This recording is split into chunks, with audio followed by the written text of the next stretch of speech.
To make this rectangular wrap, you'll need 6 skeins of Concept by Katia Cotton Cashmere yarn. This yarn is a 50-gram skein. It's 90% cotton and 10% cashmere. Each skein is 155 metres or 169 yards. And the recommended hook size is actually 2 to 2.5, but for my pattern I suggest a 3mm. That's how I like it to drape, but you're welcome to go up or down a hook size according to your crochet tension. It's a beautiful yarn. I love Katia Yarns. It's made in Spain. The colour I've used is colour 64. So grab your skein of yarn, 3mm hook. I love using my Clover Amours, and it works. This hook works perfectly with this yarn. And of course you're going to need a pair of scissors. Let's make this round by round. So first round is make a magic ring.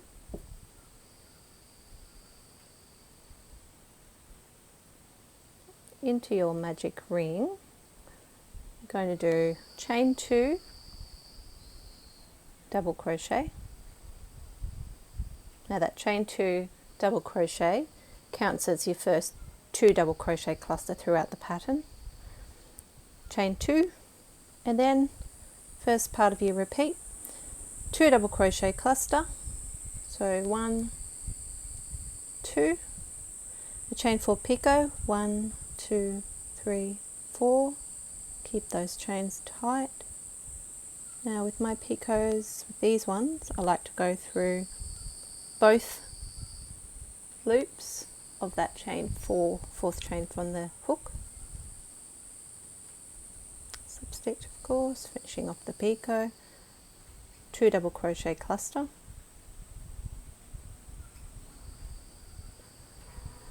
And chain 2, and then repeat from the asterisk twice more. So that's 2 double crochet cluster,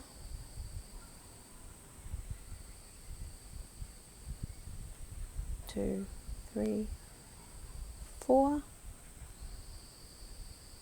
chain 4 picot, 2 double crochet cluster,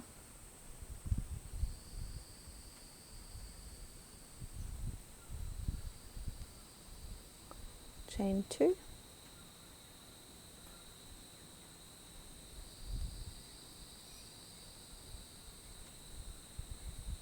double crochet cluster, picot,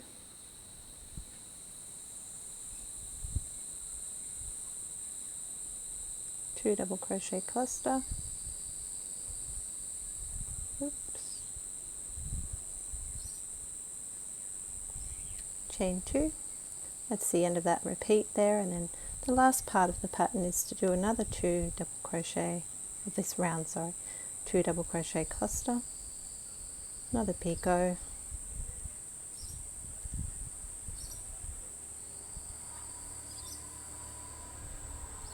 and then close up your magic ring and slip stitch to the top of the first double crochet made. So when I say the first double crochet, it's the first true double crochet made, that one just there, not the chain 2. So it's kind of the top of the first cluster you've made. That is what round 1 looks like. Now to do round 2, into the next 2 chain space, you'll slip stitch, chain 2, double, again, that's your first 2 double crochet cluster, chain 3, and then 2 double crochet cluster, all in that same chain space. Chain 7, 5, 6 and 7, nice and tight, and into the next, you're skipping this portion, and then into the next chain 2 space,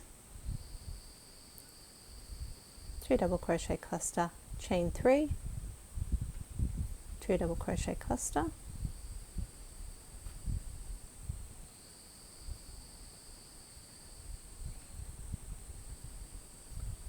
and chain 7, 2, 3, 4, 5, 6, 7 around in each chain 2 space. So 2 double crochet cluster, chain 3, 2 double crochet cluster, chain 7, 3, 4, 5, 6, 7, 1,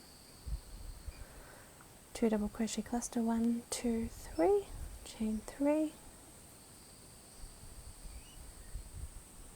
2 double crochet cluster. Sorry, getting a bit tangled there. And chain 7, 2, 3, 4, 5, 6, 7. And then just slip stitch to the top of your first double crochet once again.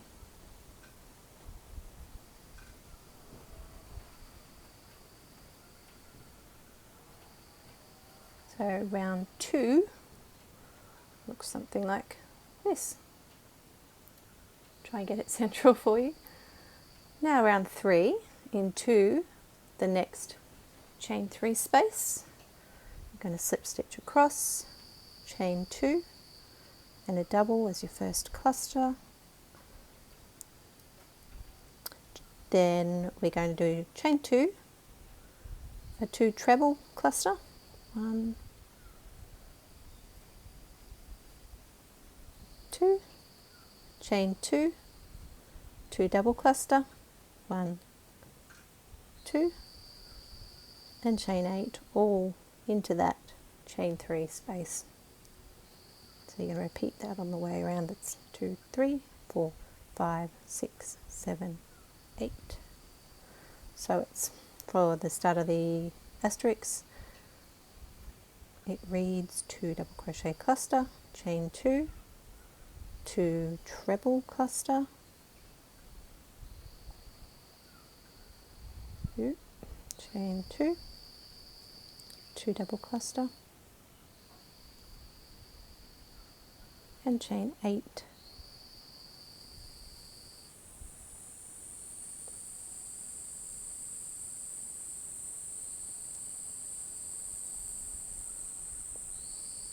Into the next chain 3 space, 2 double crochet cluster, chain 2, 2 treble cluster, chain 2, 2 double cluster, 1, 2, 3, 4, 5, 6, 7, 8. You might see me after I've done a chain stretch of chains. I find that it's actually really helpful to hold that next stitch on your hook, because otherwise it tends to gape at the top and your stitch, the top of the cluster, will be a little bit roomy. It doesn't look quite so good. It's best to just hold it on to stop it from slipping around once you've done a number of chains. That applies throughout the whole pattern. And the last 2 double crochet cluster and chain 8, 1, 2, 3, 4, 5, 6, 7, 8, and a double crochet into the top of the first double crochet. And there, just double check I've done the right thing, is round 3. Round 4, which is your joining round, for every round after the first, every motif after the first full motif is made, you'll then start joining as you go. So I'll show you how we do that.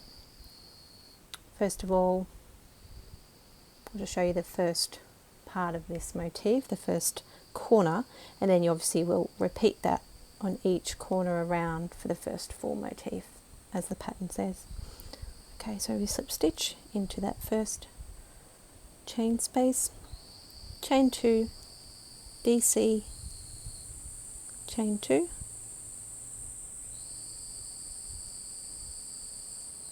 that's your first 2 double crochet cluster again, and then into the top of the 2 treble cluster, which is this stitch just here, we're going to work 2 treble cluster, chain 4, 2 treble cluster and chain 2.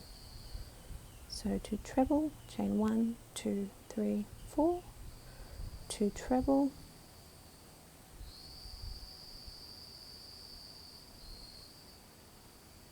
and chain 2. Then into the next chain 2 space, 2 double crochet cluster, and that's your corner made. So the chain 4 is where you will be joining subsequent motifs. We'll be doing a special kind of a join partway through that chain 4.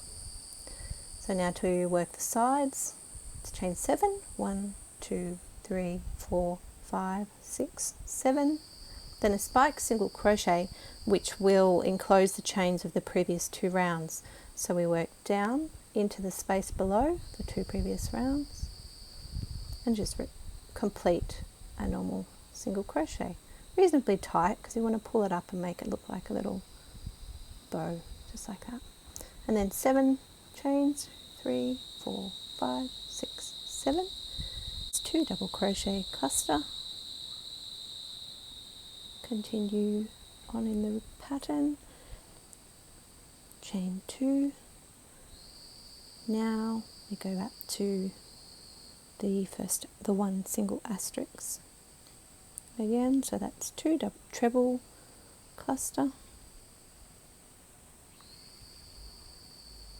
chain. Now if we were to repeat that all the way around, the same as we've just done for the first corner, that's 2 double crochet cluster, chain 2. Then in this top of the 2 treble from the previous round, we work 2 treble cluster, chain 4, 2 treble cluster, chain 2. Then into the next chain space we work a 2 double crochet cluster.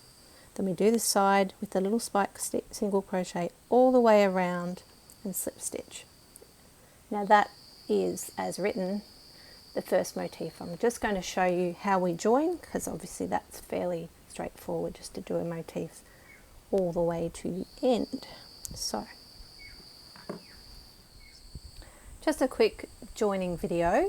This one is just showing you the wrap. This is the length of the wrap. You work from left to right and joining right up to the end. Then you go all the way to the start again of that row and work from left to right, joining in the corners in opposite, which I'll show you how to do. It's a little bit confusing. It took me a while to learn the technique. Right to the end of this row, and the same thing right to the end of the 3rd row. And I'm just going to show you how to do it by showing you these last few motifs.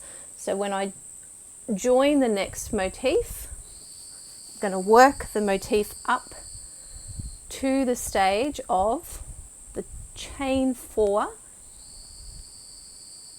at the 2nd corner, and then we're going to replace it with the join. So you do your first corner as written in the pattern, and then once you come up to your 2nd corner you begin the corner stitches, the corner clusters, and then you'll actually do your join. If you pop it down here and see, it's going to join to this corner diagonally opposite, and I'll show you how that's done. And then the next, you actually ignore this one until you're joining the next motif.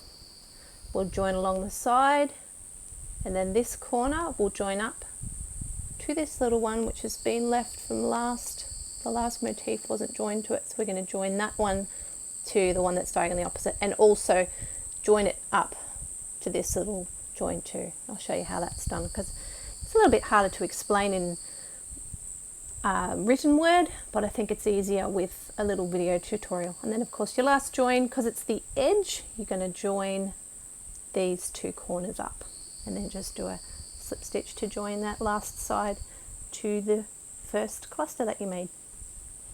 Okay, here we go. So we're up to this 2nd corner. We're replacing that chain 4 with the pull loop through slip stitch join, which is chain 2, drop your working loop from your hook, place your hook down through the opposite chain space of this motif right here, that's diagonally opposite. Pull that working loop through and do a slip stitch and then one more chain. That's your join, and then complete the corner, which is, we've done half of this particular corner, we've done a 2 treble cluster. Now we've done our join, we do another 2 treble cluster into the top of that 2 treble cluster from the previous round.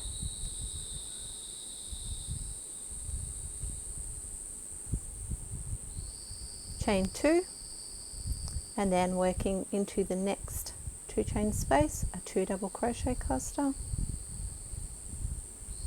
Now to join along the sides, we chain 3, 1, 2, 3. Again, we're going to do a pull loop through, slip stitch, join, down through the first chain 7 on the side of the adjoining motif. So as you can see, you're going to be joining it here, work back in, do your single crochet, spike single crochet, then you're going to join into the second chain 7 side space.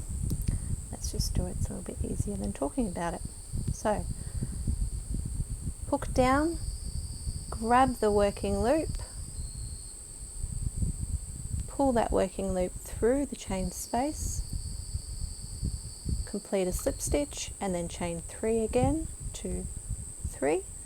Back into your original motif, you're going to work a spike single crochet enclosing those 2 previous rounds of chains, chain 3 again and do the same thing, drop your working loop from your hook, pop your hook down through the chain space, pick up the working loop and pull it through that chain space, complete a slip stitch, chain 1, 2, 3. Now you've done your side join. So you've done one corner, you've left this one free for the next motif to join onto. I hope this is all clear and sharp. And you are up to the next corner.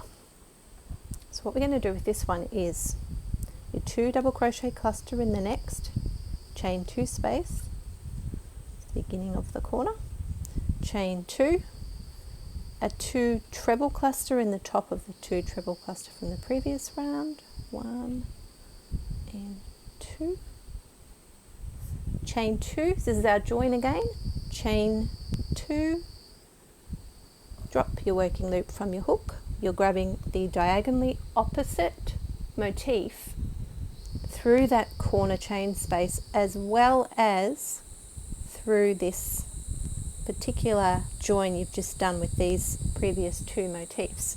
So what I like to do is put the hook through, if you can see that's going right through the center of that. It's going to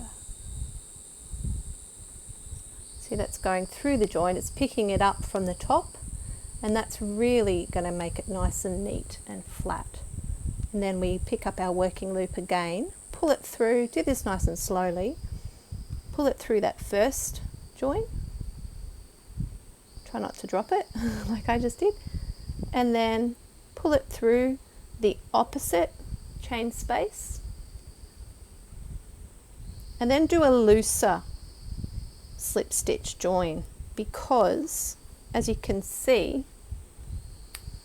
you want that slip stitch, which is this stitch just here, to lay quite flat.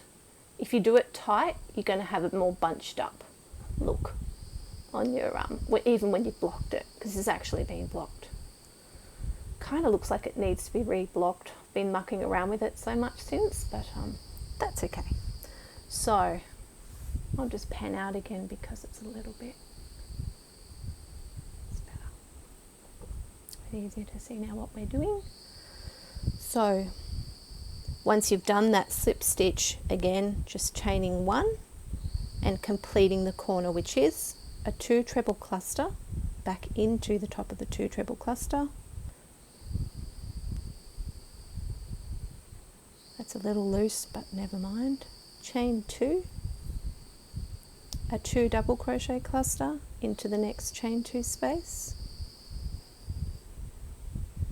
And then, because we're going to be working along the side, I like to swivel it. Of course you're normally working, well I am normally working in my lap. You probably work in your lap most of the time too. Make sure that that's clear for you. So again, we're going to work along this side.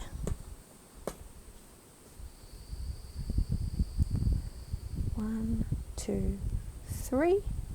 Drop the loop, pop it down into the adjoining chain 7 space, grab that working loop, pull it through, slip stitch, and chain 3. 1, 2, 3. Do your spike single crochet and closing those previous 2 rounds. 1, 2, 3 more. Drop the working loop. Hopefully this is becoming clearer. It takes a bit to wrap your mind around it sometimes, but you'll get it. 1, 2, 3. Practice makes perfect, right? Okay, so we've done our side. Again, we're going to start with this corner. 2 double crochet cluster. 1, 2. Chain 2. 2 treble cluster. Into the top of that 2 treble cluster we've just done.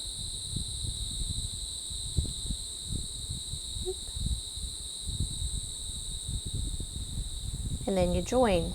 Because we're working along the long side, each long side you do join these corners together. You don't do it, you just continue on with the rest of the round and leave them dangling if you are going to add more rows. If you wanted to make it wider you could, just need some more yarn. Okay, so we are doing chain 2, drop the working loop, pop it through the right chain, the adjoining chain 4 space, slip stitch, chain 1, and then finish that corner. So 2 treble cluster,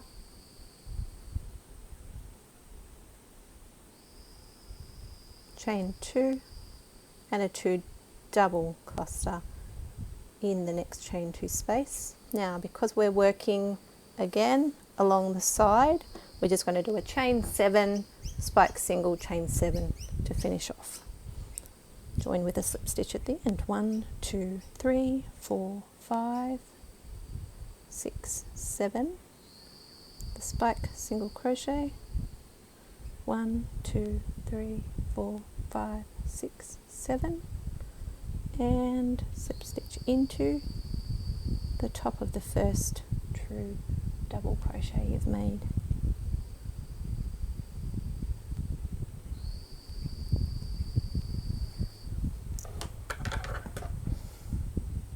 Trim your yarn with a decent tail and then enjoy the process of weaving in your ends. Take care weaving in your ends so that your ends, one, they're well secured. I'm just pulling that through to the back to start off with. And then also you want to make sure that they are hidden from view. Okay, just going to show you how to do a yarn tassel. So out of a 50-gram skein of the cotton cashmere, you'll be able to make 10 tassels, which is all you need. You need 5 on each end of your rectangular wrap. So I'm using a DVD box. You can use a book around about 13 centimeters wide, or you can use a piece of something like a couple of pieces of stiff cardboard, corrugated cardboard perhaps. Make 40 wraps, so up to 3, 4, 5, 6, 7, 8, not too tight, 9, 10, 11, 12, 13, 14, 15, 16, 17, 18, 19, 20, 21, 22, 23, 24, 25. I'm going back the other way now. 27, 28, 29, 30, 31, 32, 33, 34, 35. Keep this a bit neat, makes it easier to work. 37, 38, 39 and 40 full wraps. And then just trim your yarn, pop that aside for a minute. Then take a strand of yarn about twice the length of your arm. Don't need that much, but you always want to go with a longer strand than you actually are going to need. And then you slide this doubled over under all the strands. Bring it up to the top like so, and then tie a square knot. So that's left sides over right sides and pull through. Make sure I'm in shot there, nice and tight. And this yarn's a little slippery, so you do want to hold it tight if you can. And then you've done your left over right, so now your right goes over your left and you pull that one through. So, and yeah, I didn't quite make that tight enough, but yeah, we'll just pull that as tight as you can. And then, it's a little bit tricky, but slide all these yarn ends off the DVD box or your book. I like to do it like this. Some people may like to cut these ends first, but I particularly like to do it like this. And I didn't grab one, but I'll just quickly grab a large stitch marker. So one of these ones would work well. And I like to just pop all those ends in a stitch marker to just keep them together and keep them safe like that. Now, we have our ends. See how they are, those ends we tied up with, oh, can't see, how they are longer than your tassels, so you're going to end up tying it onto your wrap first and then you'll end up trimming those ends. So you can use a single strand. I did use a single strand for a bit and that works well too. So you can decide if you use a single strand or a double strand. Then grab the wrong side of the end of your wrap, adding it to the wrong side because it seems to work best that way. Looks neater. Now, am I in shot? Comb these ends down with your fingers, and again do a nice tight square knot or granny knot. So your left ends over your right, pull through really tight. And your right ends over your left, pull through.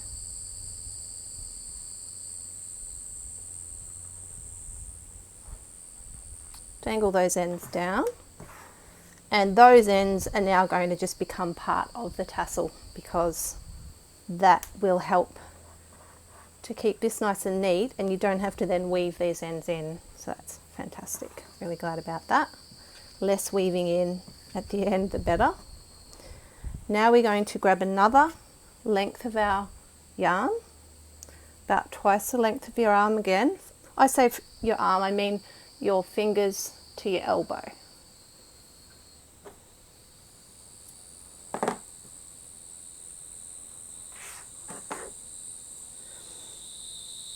And we lay this underneath the whole tassel, unfinished tassel, around about 2 centimeters from the top is what I like to do. I think that looks really neat. Yarn piece is centered, so you've got the ends here, pretty much the center of it's laying underneath this spot right here, 2 centimeters from the top. Then we're going to again do a square knot, left over right. Just make sure you're happy with the placement of it before you pull it tight.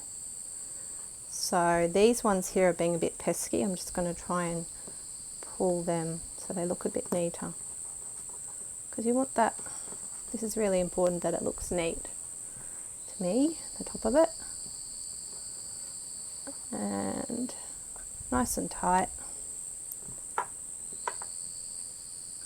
and then right over left.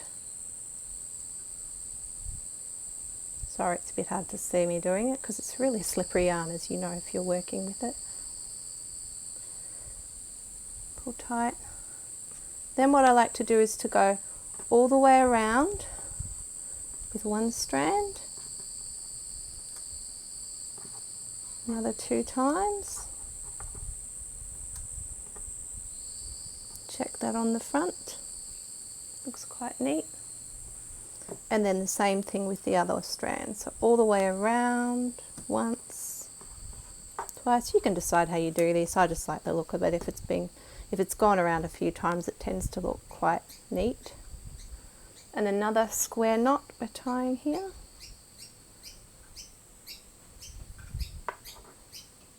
Left over right, right over left, pull that one through. And then dangle those ends down. Now we have almost finished our tassel. We've got the ends held together, except for these ends that we've just used to tie it up.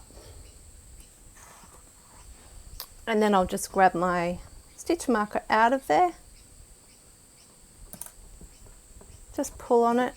Actually, what I might do first is just trim these ones. Yeah, if the scissors want to work today. There we go. It's a good idea to have sharp scissors for these. It's a bit like making pom-poms. It's always a good idea to have sharp scissors. Oh, that's not supposed to happen. And we'll just cut across like this. That's your first cut. And then you can, of course, and you will end up trimming that to the length you want. I'm not going to fuss about it too much now because I haven't worked out yet what length I like. That's personal choice. You can make it longer if you like. You can make it a lot shorter and save some yarn. Or you can even choose to add more tassels than I have, of course, in the pattern, because after all, it's your work and you're going to be wearing it or gifting it to somebody. I'll just quickly show you the finished right side. That's the wrong side also. The right side, this has been blocked but not steamed. These tassels are not yet steamed or trimmed, but as you can see, hopefully, that's quite a neat finish and it looks really lovely when it's on. So I hope you enjoy making your tassels.